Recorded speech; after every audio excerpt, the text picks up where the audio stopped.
আমি এখন পরিকল্পিতও কিছু হতে পারে এই ধারণাও করতে হবে আমাদের। লক্ষ লক্ষ মানুষ বসে আছে, তোমরা একটু শান্ত হবে না? হ্যাঁ, বসো।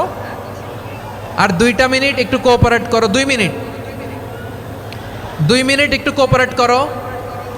জি জি পুলিশ ভাইরা, হ্যাঁ আস্তে আস্তে, জি বসে বসে যাবে, হ্যাঁ ঠিক আছে। 2 মিনিট, 2 মিনিট। এই বিভাগে আমার আর আসা হবে না, আমি একবারই তো আসলাম। সো যা বলার তো আমি এখনই বলতে হবে, এমন না যে আমি আবার সুনামগঞ্জে আসবো, হবিগঞ্জে আসবো। খুবই গুরুত্বপূর্ণ কয়েকটা কথা আমি রাখবো তোমাদের সামনে। বসো, শেষ করে দিব। এই তো আর 10 মিনিট সময় আছে আমার হাতে। বসো, মাশাআল্লাহ, এই ঠিক আছে, বসো বসো বসো। প্রিয় ভাইয়েরা, উদউ ইলা সাবিলি রাব্বিকা বিল হিকমা, আমরা হিকমতের সাথে দাওয়াতি কাজ করতে চাই। হিকমা মানে কি? হিকমা মানে হচ্ছে knowledge plus common sense equal